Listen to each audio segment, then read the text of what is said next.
समुंदर की मछलियां भी बख्शिश की दुआ मांगती हैं।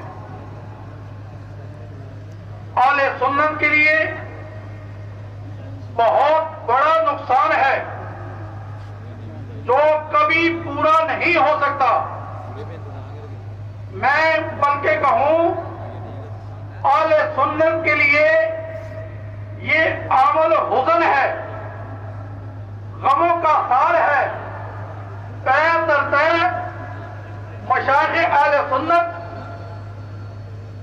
उलमाए आले सुन्नत हमसे रफ्ता रफ्ता जा रहे हैं।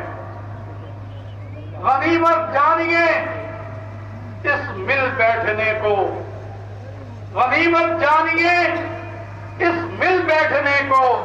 जुदाई की घड़ी सर पे खड़ी है। हमें